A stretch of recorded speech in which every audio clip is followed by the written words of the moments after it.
There are two primary ways of communicating with beings of higher consciousness. One is through astral projection, where you leave your physical body and communicate to them in person. As much as I'd love to break into astral travel right now, we have to save that for later. The other method involves having a being come to Earth and communicate through a trained person, and this is called channeling.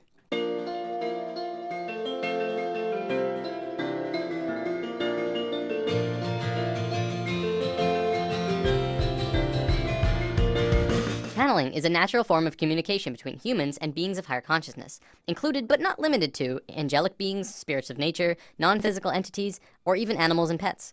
In a sense, it's basically when a human will turn him or herself into kind of like a phone for beings of higher consciousness and people to communicate. A channeler can choose who or what they want to channel. As long as the other party has an interest in communicating, the link is made and the channeling can begin. Now don't worry, there's no possession or anything harmful taking place here. The body is still under the complete control of the channeler. But the channeler and spirit are communicating through thought. Messages are communicated on levels of emotion and thought rather than spoken word. The channeler will then decipher what the spirit tells him into human language. Contrary to popular belief, entities do not generally use human languages because it is considered awkward and clumsy. The majority of this message is conveyed through an elegant series of sensory feelings. Let's talk about animal communication, because this is a form of channeling that you yourself can do. Channeling pets is one of the easiest forms of this art. Pets, of course, do not use human language, but they have a strong desire to communicate with humans. A small disclaimer, if you're planning on trying this, it's also helpful to charge your third eye chakra, as we talked about in lesson 2. It will assist with your mental connection to them. You'll want to practice on a family pet before taking a leap to anything else. A cat or dog who is familiar with you is the best choice to begin. Cats are a tad more difficult because they tend to pick and choose what they want to listen to. A family dog can be easier as they are pack animals and will be more apt to tune in to the leader of the pack, which is you. So let's go over some of the basic steps to do this. Start by taking your dog into a quiet room. Sit on the floor next to him, or if he's allowed on the couch or bed, have him sit next to you. Pet him in his favorite spot until he's settled in. Then start talking quietly to him in a loving tone. Find one short sentence or word and use it over and over. You could say, hey there sweetie, or okay buddy. Let's just call this your key phrase. When you've gone over your key phrase 10 times or so, close your eyes and be silent. Stop petting him and begin to form a picture in your mind of what you want him to know. You may have to practice visualizations if you haven't ever done this before. After the picture is formed and clear, float the image out of your forehead where your third eye is located and into your dog's head directly between the eyes. Once you've done this, speak the key phrase again one more time and float the image again into his head. Keep doing this until he either leaves to get up or puts his head on your lap.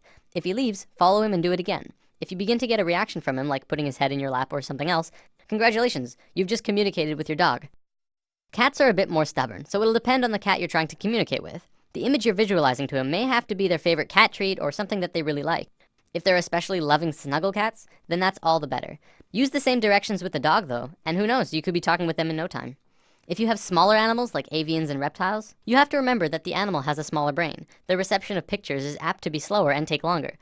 Remember, practice and patience is crucial to learning to do this. You'll probably start with minimal results, but if you're persistent, you will not only master the family pet chat, but other animals around you, like your friends' pets or pets in the car barking at you as you walk by and so on.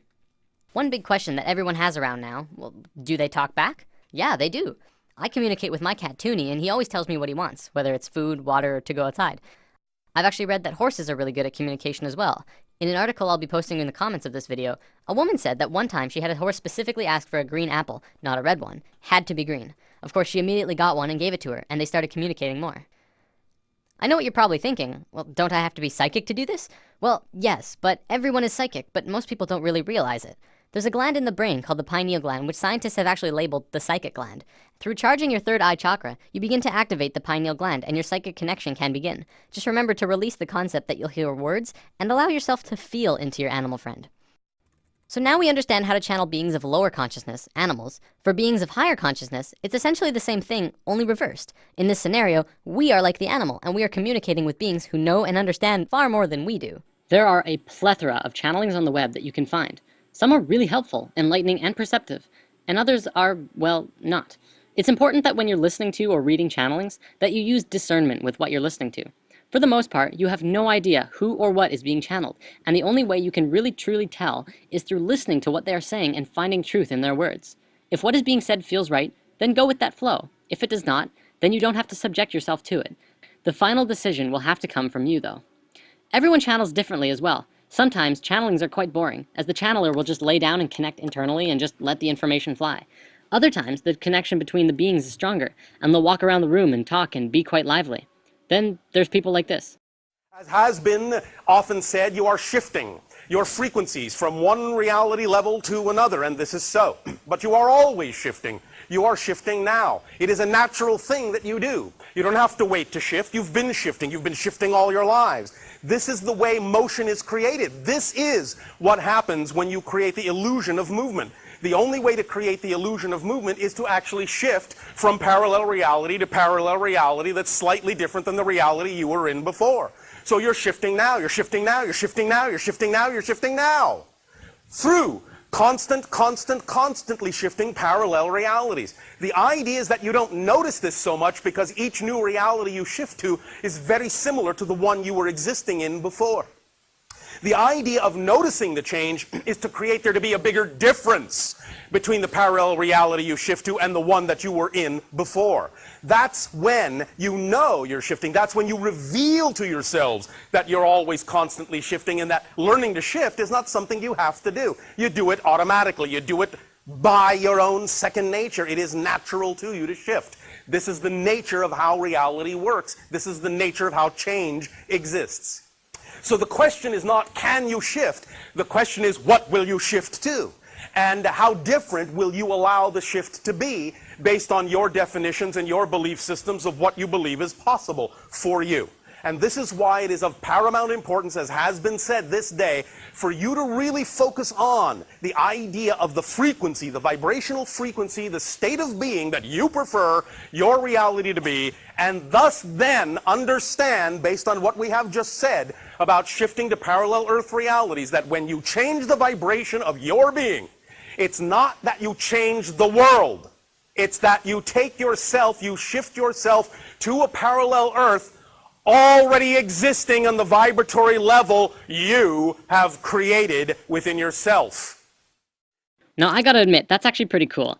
And regardless of the excitement in the way he channels, the information is usually really good.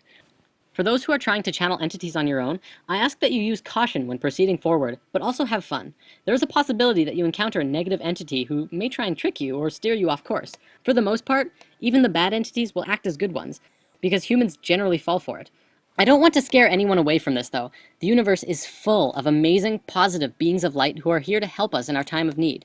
If you connect with a being that just fills you up with love and light inside, then feel free to establish a conscious connection and communicate with this being. Sirians and Pleiadians especially are known for being very loving and helpful.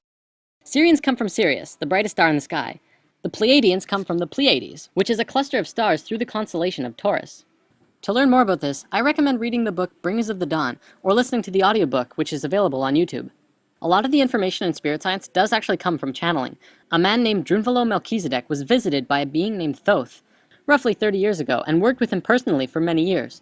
We're going to be learning a lot about Thoth, who was the priest king of Atlantis for a very long time. He wrote about all of his experiences in the Emerald Tablets, which are ancient, unbreakable tablets which we discuss in Lesson 12. The whole Atlantis story came from him. I highly recommend, for those who are interested in learning more, check out The Ancient Secret of the Flower of Life, the first book Drunvalo published about his experiences with Thoth, as well as 25 years of scientific research that works harmonically with what Thoth taught him. There's actually a being channeled named Cryon of Magnetic Service. He talks a lot about worldly events and what's going on a global scale. What's interesting is that Cryon has been invited to the United Nations 7 times over the last 13 years.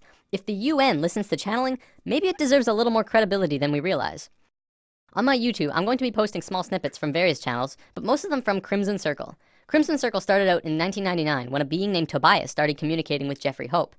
There's actually a really cool story here. I can't go over all of the details, but Tobias was actually written about in the Bible, in the book of Tobit. This particular book was removed by the church in 1546 during the Council of Trent. Tobias was written as one of the main characters in that book, and Jeffrey and him began communicating more. In 1999, Crimson Circle was formed, a group dedicated to communicating with Tobias and other spirits. Up until recently, it was mostly Tobias who was channeled by the Crimson Council. Tobias then said that he wanted to return to Earth and live another lifetime because he missed physical reality, and said his goodbyes. Today, Adamus St. Germain is channeled instead, and he's very lively. A little insight on Adamus: he is what you would call an Ascended Master. An Ascended Master is someone who underwent a process of spiritual transformation and moved into higher states of being beyond physical life. This will make way more sense in future lessons. Okay, I want to wrap up by going over a short list of definitions. During the channelings, you may hear some words that you're not familiar with. Amyo is absolute and pure trust in the self, the realization of the I Am. Makyo are kind of like lies that you tell yourself that take you away from the I am, like I'm not good enough or I can't do it yet. Kind of like the opposite of Amyo. Ascension is the process of going from one lifetime to the next while staying in the same physical body. Cauldre, you may hear this one a lot actually. Cauldre is the nickname that Tobias gave to Jeffrey. So if you ever hear Jeffrey say during a channeling, Cauldre doesn't want me to say this, but I will anyways, that's Adamus speaking through Jeffrey about Jeffrey, whose nickname is Cauldre. Is that confusing? Shaumbra is the name that Adamus uses for the group of humans going through the awakening process. If you're watching the videos, you too are a Shaumbra. Shoud is a channeling, essentially. What you'll be watching are shouds, gatherings for communication with Adamus and other beings. But yes, my dear Kata, love, it's an amazing thing. It's an amazing thing. You get so caught in it, so hurt by it, so deep into it. But for the most part, very, very few humans know what it's like to love themselves. They tolerate themselves. They have an awkward relationship with themselves. And they're still looking for love and still creating love with other people. But you know what's going to happen in this planet? I'm digressing, but I love to digress. What's going to happen on this planet is this planet has created love, shared love, and been in love. What happens next on this planet that's never been done anywhere else in all of creation is for the very beings who came here to start loving themselves. It's the next frontier. It's the next evolution. It's the next spiral, but a spiral that